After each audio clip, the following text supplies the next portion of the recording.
Good morning, folks. Welcome to the course selection for students in the Bachelor of Commerce program. We are going to get started in literally 1 minute. Just waiting for any stragglers to join us, and then we'll start doing some introductions. So stay tuned.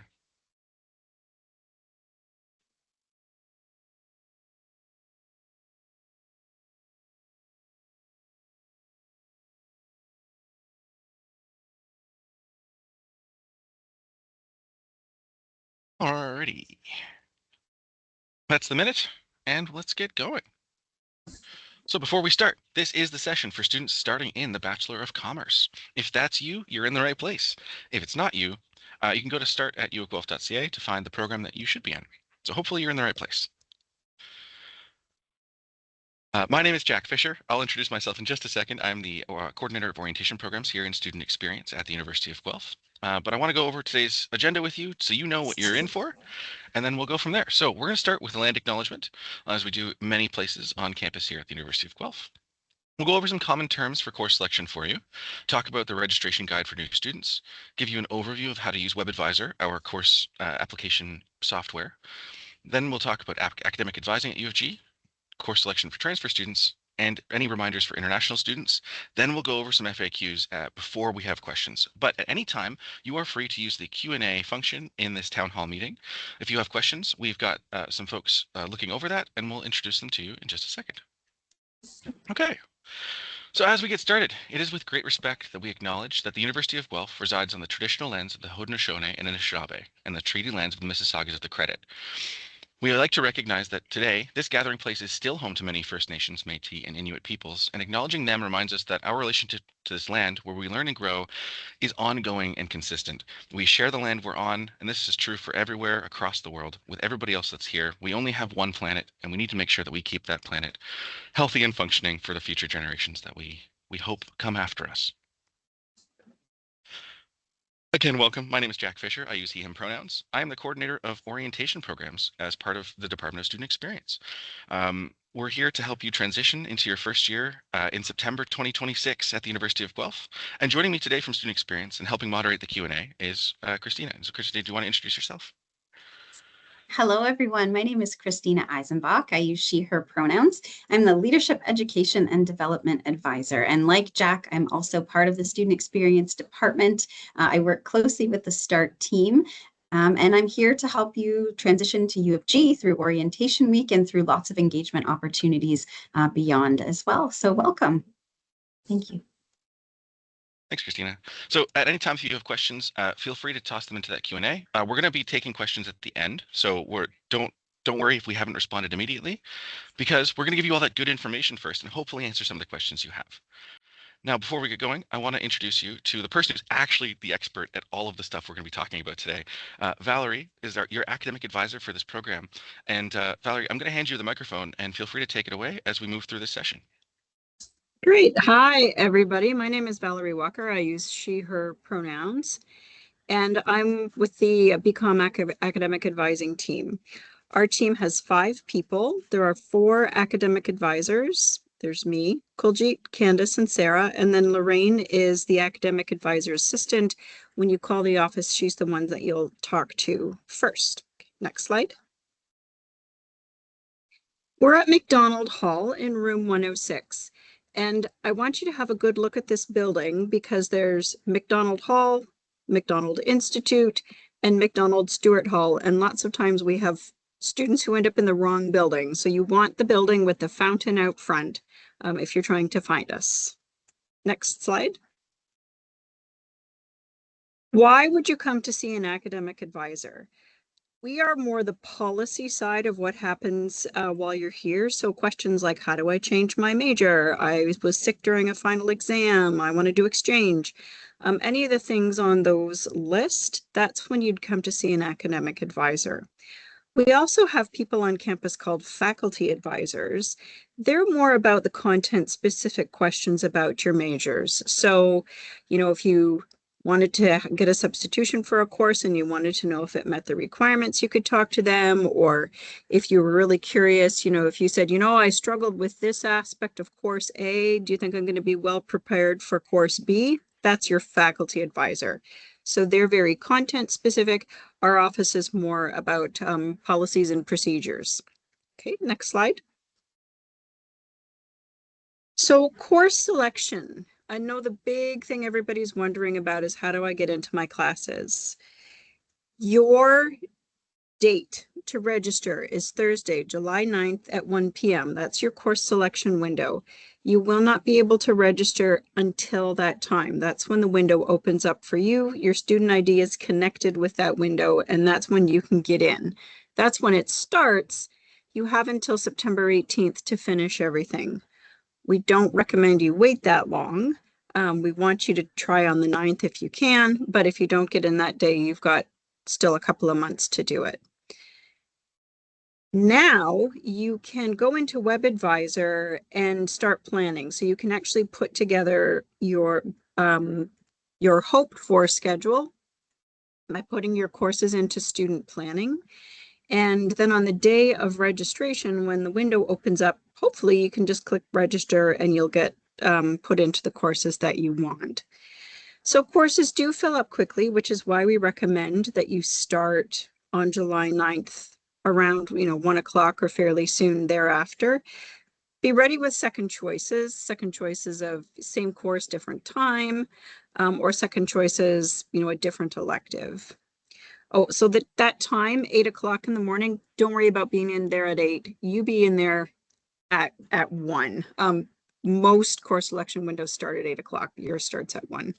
So let's say you're in at 10 to 1, you're ready to go and you're waiting. And then when 1 o'clock comes, hit refresh and then hit register. You may not get all your courses at once. That's okay. Course selection can take all summer long. There's lots of movement. Don't panic if you're not in right away. Okay, next slide.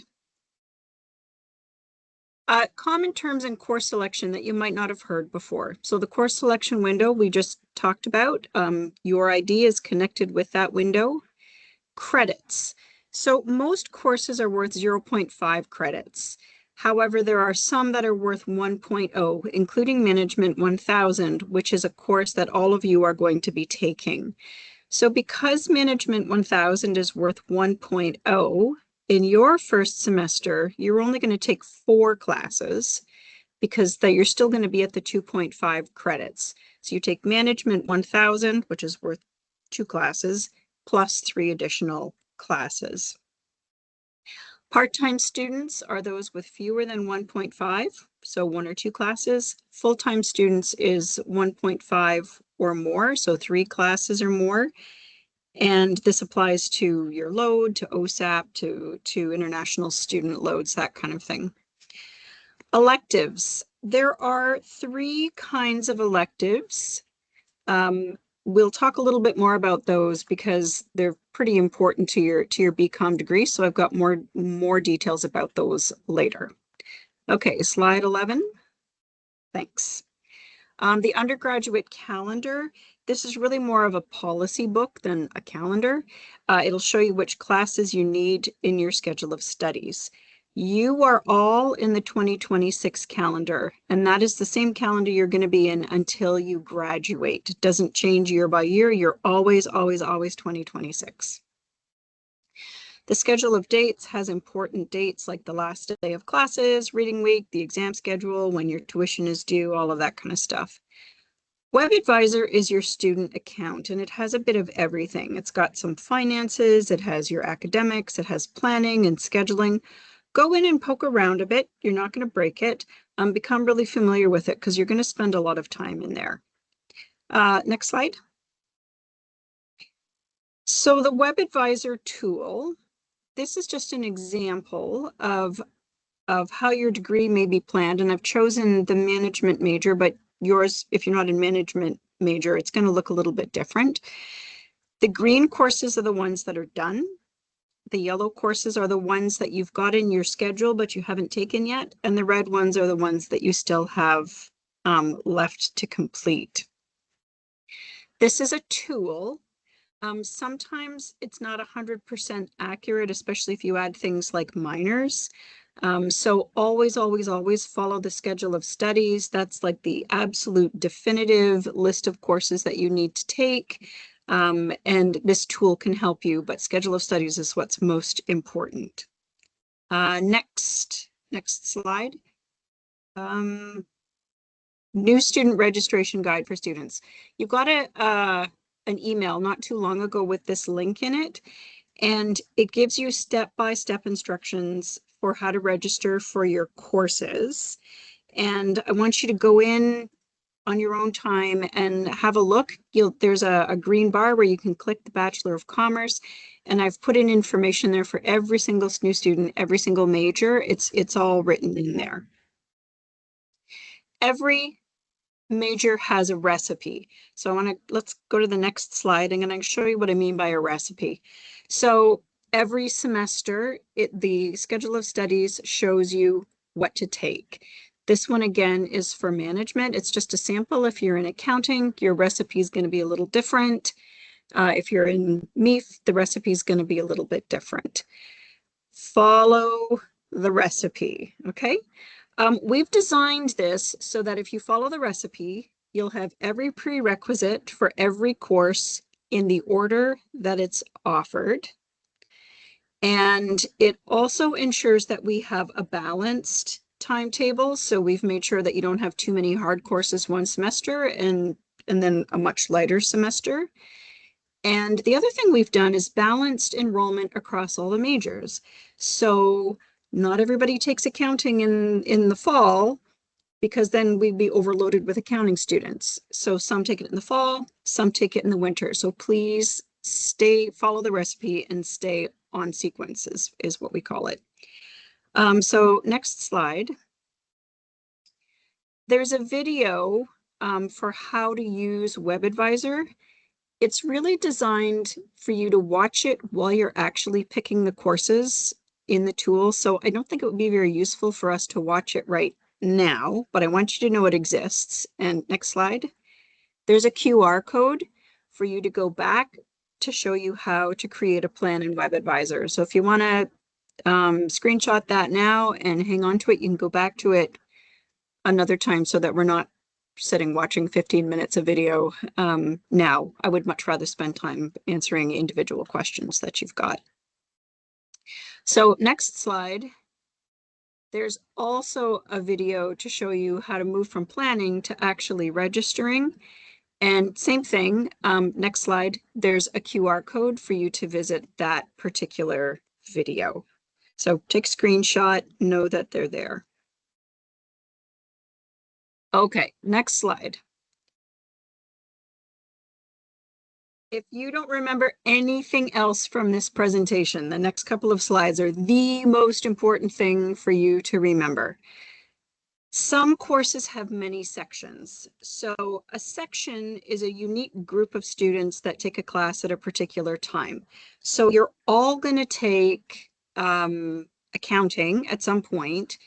The section is the unique group of students that are in your class at any given time. It's an administrative unit. All of the sections of the same course cover the same content, but they might have different instructors. The exams might look different, but you're going to have the same learning outcomes by the end. You have to attend the section that you register for. As I said, it's an administrative unit. So your instructor is going to mark your assignments and your exams. Once the last day to add has gone by, which is September 18th, you cannot swap sections. So every year, students say, ooh, I don't really want to be in the 8:30 section of accounting. And then on the 19th of September, they notice that there's an empty seat in the 1 o'clock section. You can't swap at that time. It's too late. And if you drop out of your 8:30 section, you're basically dropping the course. So after September 18th, you cannot swap sections. Okay, super important. Now, how do you find a section with space? Let's talk about Management 1000. Every single one of you, almost, unless you're a transfer student, is going to take Management 1000, and there's almost 1,700 incoming BCOMM students. So we have many, many, many sections to spread you all out, so you're not in one giant class. Now, what happens on WebAdvisor is it'll show you the first 4 sections, sections 1 through 4, and everybody clicks the first one, and those first 4 sections fill up. But there's still 25 other sections to come. So what I want to say about Management 1000 is keep looking until you find a section with space. Do not put yourself on a wait list for a full section. It's very unlikely that a seat is going to open up for you. So if you flip to the next slide, this is how you find a section with space. Underneath the course code, this is a biology one, but for you, it'll say Management 1000. There's a little instruction that says view new section or other sections, and you're going to click on that, and then it's going to open up like an accordion. And then you're going to see there's that blue arrow. So you'll scroll through and the section's full, this section's full, this section's full. Then you got to click that blue arrow to get the next screen. It's a little bit like on Amazon. You get to the bottom of the screen and you got to click the next arrow to see the next set of available sections. As I said, there's space for all of you. Just keep scrolling through until you find a section with space. Okay, next slide, please. Some important dates and deadlines. So July 15th has come and gone. Your registration deposit was due, the $500. You can't register until that's been paid. If you haven't paid it already, go and do it right now. Otherwise, you're not going to be able to register on July 9th. Your course selection window is going to open at 1 o'clock on July 9th. At the end of July, on WebAdvisor, like I said, it's partly planning, but it's also all your financial stuff. Your bill, your tuition bill is going to be posted, and that needs to be paid by the last day to add, the September 18th. Okay, next slide. So course selection, as I said, is opening at 1 o'clock on July 9th. There are almost 1,700 first-year BCOMM students who are all going to be trying to get into the system at the same time. And it's going to be like trying to drive across Toronto on the 401 during rush hour and 2 lanes are closed. There is a chance that the system will crash. If that happens, log out, log back in again. Only use one device at a time, because when you try to register on more than one device, like a laptop and a phone, that bogs the system down and it increases the chance that you'll get kicked out. Don't panic. First-year courses have restrictions on them. So only students coming out of high school, like you, are eligible to register for those first-year courses. No upper-year courses are allowed into your mandatory courses until after you've had a chance to register. Be patient, keep trying. We know that, sometimes it's fine. Some people, it takes 5 minutes to register, and for other people, it takes a few months. That's normal. Don't panic. For some of you, you're going to have an elective in your first semester or your second semester. It's a good idea to have a backup plan. So let's say the elective that you decided to register for is full. You might want to choose something different. Okay, next slide. All right, our office, we're just academic advisors. We have limited powers. We're not in charge of, we don't manage the registration software. So if the software goes down, we can't fix it. And when you get kicked out because it crashes, we also get kicked out because it crashes. So again, just log out and log back in again. We also don't have the ability to put you into classes if they're full. We just don't have the technical capability to do that. So we do have a waitlist feature. Let's say there was an elective you wanted that was full, like Nutrition 1010 is really popular and it fills up and you want a section, you can put your name on the waitlist. Let's see. I'm just trying to think if there's anything else. Yeah, just be patient, get an ice cream cone, go for a walk, come back again. Try not to get too upset if things get bogged down. All right, so let's move on to the next slide. I'm going to talk about a few groups of students that have slightly different needs than coming straight out of high school. If you are a transfer student coming in from another university with transfer credits, call us to book an appointment to come see us, because the recipe might not work for you if you have courses that, you know, say you took accounting 1220 at Conestoga, you don't need to take it again. So pretty much the only people we're seeing in booked appointments for the next 2 weeks are transfer students, because they really need somebody to walk through the process with them. Your registration date, it won't be July 9th if you have transfer credits. It's based on the number of completed and in progress credits. And that you'll have to go to you can just Google the course selection windows and you'll see, you know, if you're coming in with 5 credits, you're going to register on the 5 credit day. And again, you can go to the Start U of G website for all of this information for transfer students. Okay, next slide.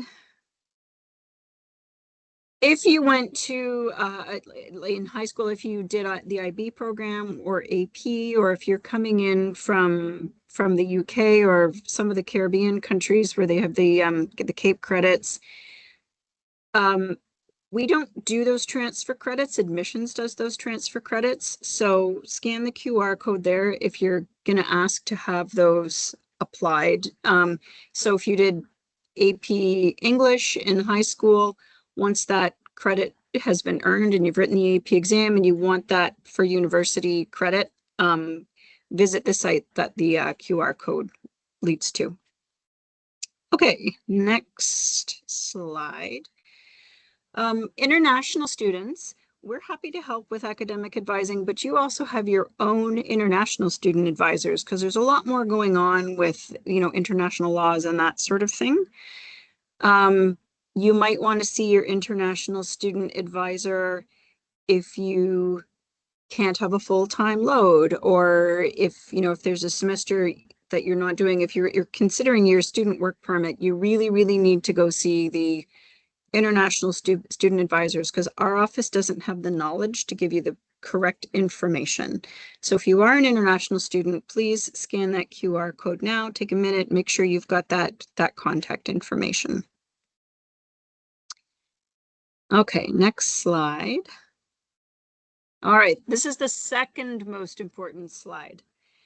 If you have questions about registering at BCOMM, go here first. This is a link to our FAQs, and based on decades of experience of students asking us questions, we've put together a very thorough list of FAQs. And I would say 95% of student questions can be answered by using the FAQ page. And the reason it's so important for you to find this FAQ page is you may find that it's really tough to get through to our office during course selection, because there are almost 6,000 business students and we have one person answering the phones. So your best bet is to look at the FAQs first. Part of being a university student is figuring things out and teaching yourself. So this is a good place to start. Next slide. This is what our FAQ page looks like. So there are about 30 questions. I've just shown you the first 4. There's so much good information. If you're confused about anything, start here. Okay, next slide. We're going to do FAQs. You can post your questions in the chat. I'm going to go through some really common FAQs first, and then I'll ask any specific questions that any of you have. Okay, next slide. How many credits should I take a semester? A standard load is 2.5, which ordinarily is 5 classes. For you in first semester, it's going to be 4, because you're taking that double weight management 1000. Next slide. How do I know what electives to take? So we have a whole web page on electives. There are, so we talk about this, we're coming back to it now, 3 different kinds of electives: liberal electives, free electives, and restricted electives. Restricted electives come from a short restricted list. So it'll say take one of the following 5 courses or something like that. That's what restricted means. It doesn't mean you can't take it. It just means that the list is limited. There are also liberal electives, and all of you as BCOMM students are going to need to take 3 liberal electives before you graduate. Those are courses outside of BCOMM.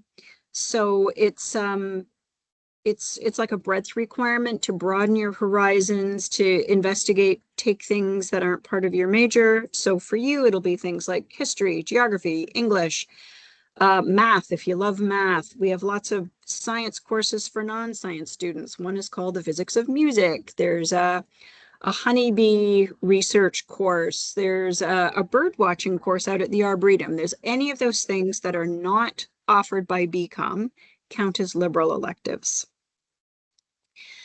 The third kind of electives are free electives, and these are any course, any level. So most majors have between 4 and 6 free electives. So these could be more liberal electives. If you really, really love geography and you wanted to take 6 geography courses, that's fine.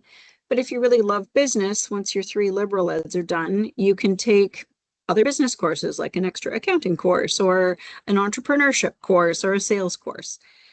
All liberal electives could be free electives, but not all free electives can be liberal electives. Information's all on that page. Okay, let's go to the next. All right, my friend, older cousin, Barber, told me I should take courses out of order because, and everybody's always got a reason. Your barber or your older cousin may have had success by not following the schedule of studies, but our office always recommends that you follow the schedule of studies because it guarantees you're going to have the prerequisites in the order that you need them, that your semester workload will be balanced, and that there will be space for everybody in courses because people are taking them when we've allotted you space. Okay, that's all I'll say about that. Follow the schedule of studies. Next slide. Whatever required course says full. Like I said, we've got enough space for all of you in all of the mandatory first year courses. Keep looking for another section that's full. If you find for some reason, it's like, let's say you're a transfer student or something like that. Let's say September 1st rolls around and there's a mandatory course that you're not in yet, contact our office because by then the wait lists will probably have done their job. And if there really is no room in that course, we can say, all right, let's rearrange some things or let's look at some substitutes or some alternatives. If it's for an elective, for example, or even for a mandatory course, we also have a wait list feature. And you can click, there's a button that says wait list. Click it until it says wait listed. Okay, just because the wait list button is showing doesn't mean you're actually on the wait list. You have to click it until it says wait listed. And if you're on the wait list, the way that works is, let's say somebody signed up for Nutrition 1010 and then they decided they didn't want to take it. Everybody on the wait list moves up a bit. If your name comes to the top, there's no guarantee that it will, but if it comes to the top, you're going to get an email that says there's a space in this course, and then you'll be invited to go register for it. You won't be put into it automatically. You do have to take the initiative to go register.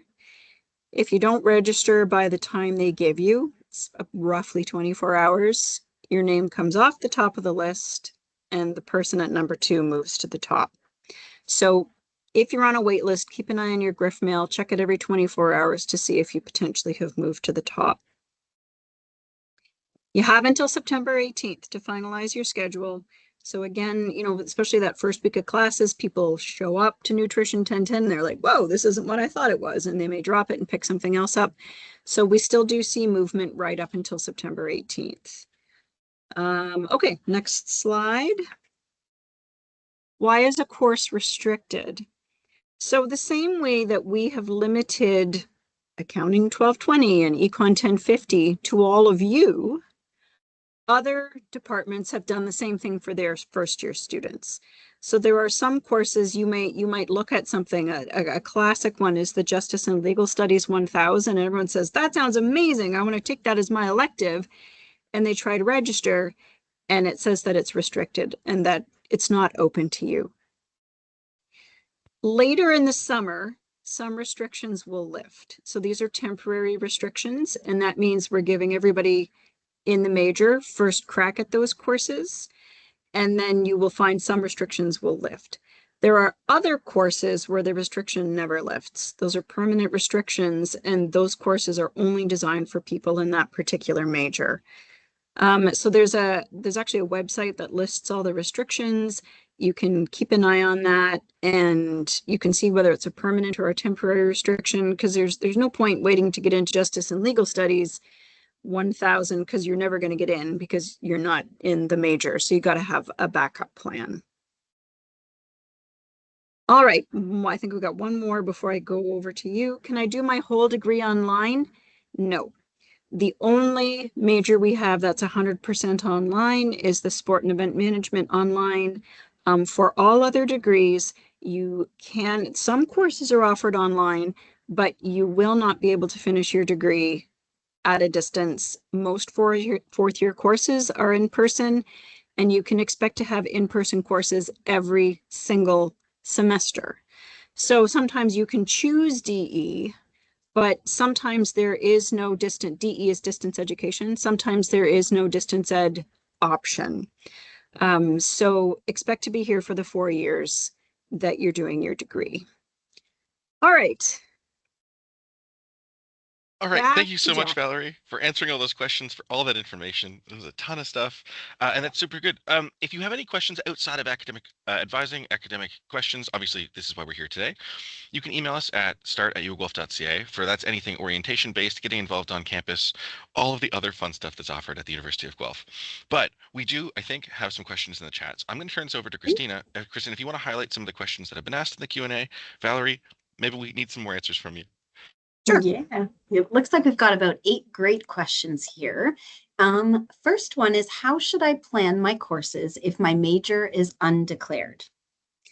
So that's an amazing question. If you look up Bachelor of Commerce Undeclared, we made an entire webpage just for you. Okay. And it does have its own, like, these are the mandatory courses that you should take. And let me see if I can just grab the link really quickly.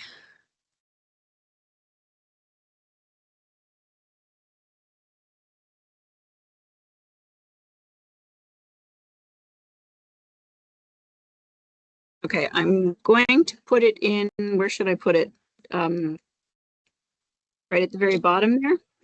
Actually, right at the top would probably be perfect, Valerie. Right at the top. Yep. In the Q&A part or the Q&A? Yep, exactly. Okay. So that's our undeclared website. I'll just put that underneath. Yeah. Declared instructions. Okay. There's lots of good info in there for you. Good question. Fantastic. Okay. And the next question, when following the recipe, if a course is full or not available, can it be taken in the winter semester rather than the fall? So again, if in first year, if you were in second year, my answer would be completely different. But coming in as new students, there should be enough room for you to take the courses you need to take in the semester you're supposed to take them. If you're not seeing space, first step is to go through and look for a section with space. You can go back. This is being recorded, so you can go back to those instructions that show you how to find a section with space.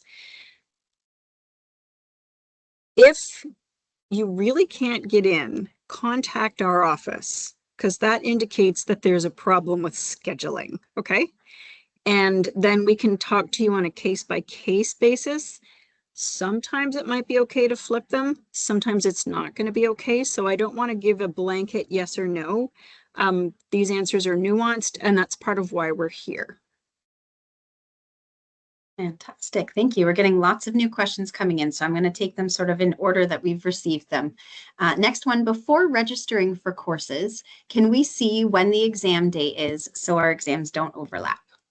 So Guelph used to publish the exam schedule, like for now, they would publish it in August, and then it was the students' responsibility to make sure there weren't any conflicts, and then they had to go and drop courses, and that all changed for you guys. This is the first time the exam schedule will not be published until after September 18th, and then the exam people are using software to make sure there are no conflicts. Okay? Having said that, you need to be available for the entirety of the exam period. So if we're telling you that exams end December 22nd, 23rd, do not book your plane tickets to Italy until after those dates, because travel is not a reason to miss an exam. You'll get a 0 on the exam if you do that. And there's always a day at the end of the exam period that's there as a snow day. So if a whole bunch of exams are canceled on one day because of the weather, those exams will get bumped to the end of the exam period. So whatever it says in the schedule of studies, that's the last day of exams, you need to be available. The exams are super strict at university. It's not like high school. Here's when the exam is, you show up, you write it. All right, thank you. Here's a major specific question. Should I take accounting 1220 first semester if my major is accounting? So what I would like that student to do is go to our FAQ page, find the recipe for the accounting major and follow the recipe. Sounds good. And the next one, is 3 planned credits too much for a semester? Yes, we will not allow first year students to take 3.0 credits. Later on, if your GPA is high enough and you have a good reason to take 3.0 on a case-by-case basis, we may allow it. But because you haven't done any university courses to prove to us that your GPA is high enough, we will not approve any first year students for 3.0. Okay, thank you. Moving right along, would psychology count as a liberal elective? For all majors except marketing. And the reason it doesn't count in marketing is that it's a mandatory course for marketing. You may find that one hard to get into this year because there's a lot of restrictions on Psych 1000 this year. Okay, I'm majoring in accounting and I wanted to sign up to take a minor in marketing. Are there any courses or electives that count for both? And when do you recommend that I apply to join the co-op program of my major by in first year? So 2 questions there. Majoring in accounting, want to sign up for a minor in marketing. Are there courses that count for both? And then when do you recommend I apply for my co-op program? All right, so the first thing I'm going to do is put our the link in about minors. Ordinarily, we would recommend that a student come and talk to us about minors because minors are complicated.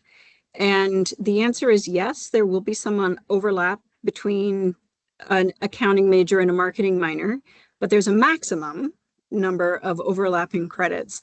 So you can declare at any point, but that actually, as a first year student, you can't actually declare your minor until the fall because your accounts aren't really active until September. So anytime between September and December, if you wanted to declare, you could. I mean, you can declare right up until your 8th semester, but your first year timetable is going to be so full that you wouldn't even be taking courses for your electives. So this is kind of a later question rather than a now question. So the things to remember are, yes, you can do an accounting major and a marketing minor. I know those 2 work together off the top of my head. Yes, some of the courses can overlap to a maximum of 5. And you can declare in the fall if that's what you'd really like to do. The second question about co-op. So if you were not admitted to co-op out of high school, there is a chance to apply to co-op in first year. This is complicated. So for accounting students, you have to do it in November. For all other majors, it's in the winter. And that's because accounting students' first work term is earlier than everybody else's because they all go out during tax time. We will send an email. The academic advising office will send an email that says, are you a first-year student that's interested in co-op? When it's time to apply. So keep an eye out for that in the fall for accounting students, in the midwinter for everybody else. I will say it's very competitive to try to get into co-op out of first year, and spaces are limited, and the only metric we use to admit students is your average. So marks matter. If there are 10 spots open, it's the 10 students who apply with the highest average that get those spots. Okay. Are the classes with the time displayed as TBD, does this mean that they're online? If so, are you able to do them on your own time, or is there set time for them? Yeah. So without looking at it specifically, if you see any course, okay, so online, I'm putting something in the chat here. Online classes have a DE after them. That's what tells you whether a section is distance ed or not. So if it says TBD, there's a good chance that that's an online course, but not, it's not the actual indicator. The indicator is the DE. DE courses are structured. You don't have to sit down at a specific time for a lecture, so you can do them at your own pace, but there are usually weekly assignments that you have to get in. So it's not like I'm going to finish the whole course in 3 weeks. You do actually have to hand stuff in all semester long. We do have the odd course. I don't know if we're offering any this term that do have virtual lectures. Those are called synchronous virtual courses. Not a thing for first year. So if you're looking for a distance ed course, look for the DE in the course code. Okay. And a question here, are we registering for both fall 2026 and winter 2027? Okay. Yes. And this is sort of a broad question. Do electives have an impact overall co-op or future program requirements? And where can first-year BCOMM marketing co-op students find the full list of elective courses we are allowed to choose from? So there is no list of electives you're allowed to choose from. An elective is any course that's not in your major that you're eligible to take. So that means that if a course is restricted, you can't take it. And the only way to find that out is to look at the course description of the course you're interested in WebAdvisor. So just as an example, somebody asked me about a course code that was EQN 1010. And that's some equine management. So if you looked up EQN 1010 and WebAdvisor and opened up, click on the little blue code and it opens up and it'll tell you this course is restricted to students in equine management. So it is some work on your part to click through and see what you're eligible to take.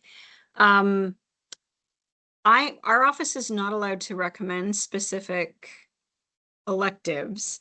I would say talk to other students who are, if you know somebody who's here ahead of you. And I have heard that Reddit is not a bad place to get other student opinions on which electives are good for business students to take. Makes sense too. Thank you. Is it possible to stay in finance this year and switch into accounting next year? Yes, absolutely. After your first year, it's fairly easy to change majors within BCOMM, like up to in the end of first year. After that, it gets more difficult because you've missed some foundational courses and it may add time. You're always welcome to change. I had somebody change in semester 6 earlier this year, but it did add 2 semesters to complete the degree because they were missing courses. So yeah, give it a try and right up until the end of semester 2. So this time next year, it's very easy to switch. Excellent. And how many courses a semester can you take online? As many as you can get into. There's no limit. I know this year, Management 1000 is always in person. So absolutely, you have to be on campus for Management 4000, and Econ 1050, Econ 1100 are also both in person for first year students. So in first year, we want you on campus. We want you part of campus life, meeting other students, feeling like part of the community. So in first year, you will not be able to take 5 courses online. In second year, you might be able to find that many. There's no limit, but not everything is offered distance ed. Thank you. And would our elective courses count as classes towards our minor? Yes. Yeah, in fact, okay. So the way to think about this, again, complicated, you want a minor, come and see us. Your elective courses, I like to say your elective courses are like a basket. And you can put random courses into the basket, take things you're interested in, go bird watching, do the physics of music, whatever. Or in your basket, you can put all the marketing courses towards a marketing minor. It's up to you. So the courses that you take towards a minor absolutely count towards your electives as long as they're not mandatory courses. So if you want an accounting minor, everybody's got to take accounting 1220. That can't count towards an elective if it counts towards your major. But if you take accounting 3330 and you're not in accounting, counts towards the minor and as an elective as well. Thank you, Valerie. Lots of questions still coming in, so we'll keep plowing through here.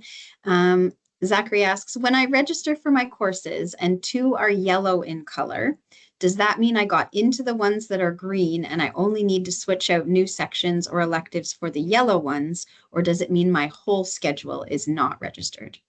You're not registered yet because your window hasn't opened.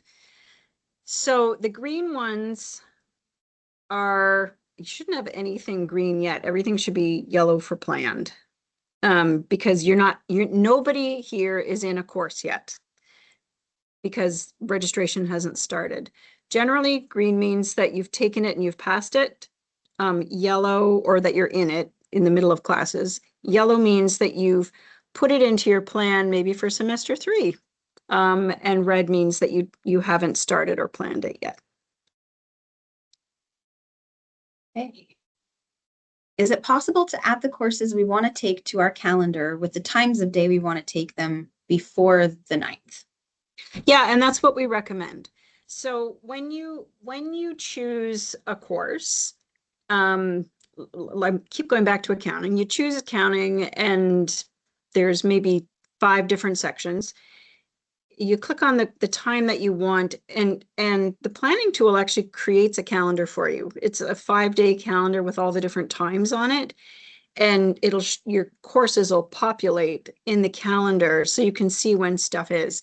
And we recommend that you put that together so you can see your entire week and where everything is. And then on the morning, or at 1 o'clock on the 9th, there's a little register button that turns green or blue, and you just click register and you should be able to register for all 5 at once. If one is full, like let's say your favorite section of accounting is already full, you might have to choose a different section. Thank you. And that actually addresses our next question as well. The next one, when should you declare your minor if you want to take one? So minors are optional. Minors, only about 10% of BCOMM students have a minor because it can be very difficult to fit them in. The majors have a lot of mandatory courses, and minors can often add time to your degree because in order to fit all those credits in, you would have to take an extra semester. I just want to make that clear from the start. So knowing that scheduling can be difficult and it can be quite hard to fit them in, the earlier you declare a minor, the more time you have to figure out where they're all going to fit in. There's no penalty to drop a minor. So if you wanted to declare a minor in your first semester or your second semester, and then come third year, you're like, oh, I don't want to finish this anymore. The only people who know you're dropping your minor are you and me and someone at the registrar's office. Okay, and we have a question here. I'd like to change my major. I guess I'll maybe meaning already.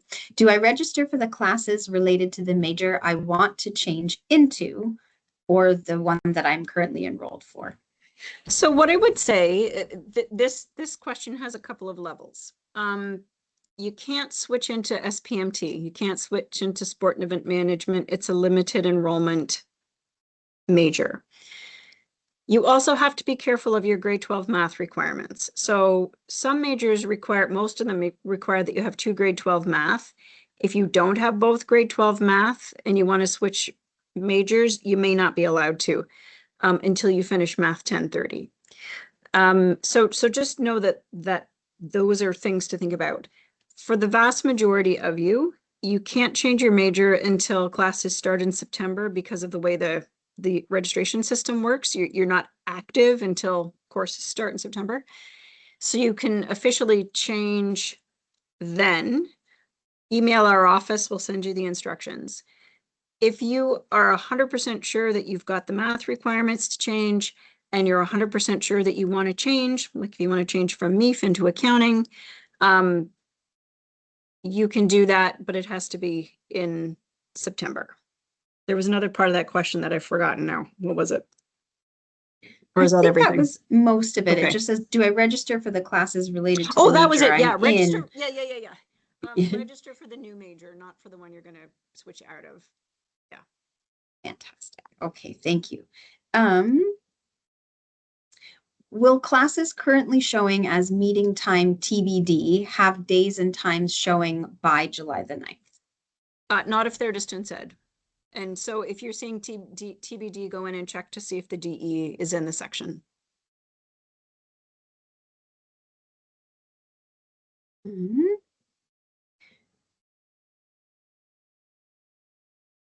This is a MEF question specifically. How should we add our classes for the winter semester and the fall semester? And in total, throughout the first year for our MEF major, they would have to take 9 classes. Yeah, that's right, because it's 4 in the fall and 5 in the winter. And you would go to the schedule of studies or the new student registration guide. They're in both places, and you just follow the recipe. Okay, and for summer courses, are we able to take a second year course in advance so that our course load is lightened in the next year? If you were given an offer to start in fall of 2026, you cannot take courses in this summer. Registration ended in May. But if you wanted to take a summer course in summer of 27 to lighten your fall 27 load, you can. It's an expensive way to do it because you pay the same tuition whether you take 4 classes or 5. So taking 1 in the summer and 4 in the fall costs an extra $1,200 than it does to take 5 in the fall. But you can, absolutely. Okay, we still have quite a few questions, so I'm going to keep going with those up to the last sort of couple minutes before the end of our time here. Sure. For electives such as FRHD 1010, are BCOMM students included in Tier 1 as first-year students? Are such electives available for us to take? So that, we don't own FRHD, so we don't put the restrictions on FRHD. What I would say to you is try on the day of, like, see if you can get in, and if it lets you in, that's great. And if not, there's some kind of a restriction on it. Lots of BCOMM students take FRHD, but you're definitely not in the, like, you're not in the major or the minor, so you won't be in the first group if it has restrictions on it. You'll have to wait and see. It's a tough one to get into. Lots of students really like that one. Cole asks, are there options to when we can take our co-op? For example, could we take a 5th year full co-op? No. Co-op, if you're in co-op, if you look at the recipe for co-op, the work terms are already laid out for you. You have to do 1 in each semester. So you have to do a fall, you have to do a winter, you have to do a summer. You can't change those. Those are also designed so that we have an even distribution of when students are in classes and on co-op, and co-op is extremely rigid. You cannot change your work terms for co-op.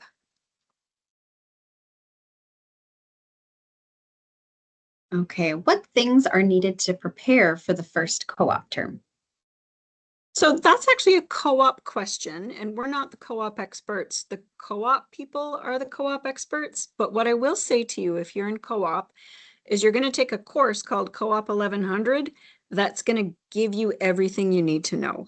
So you do cover letters, you do resumes, job search skills, interview skills, all of that kind of stuff. And it's in your calendar, it's in your recipe before you have to start applying for jobs.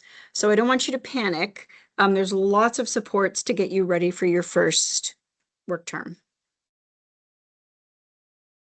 Okay, and I was admitted into the BCOMM Marketing Management Co-op program. Is there anything different I need to do for course selection compared to regular BCOMM students, or do I follow the same first year course requirements for now? In the schedule of studies, there's a tab for marketing management, and there's another tab for marketing management co-op. You just have to find the right recipe. Click on the tab for marketing management co-op.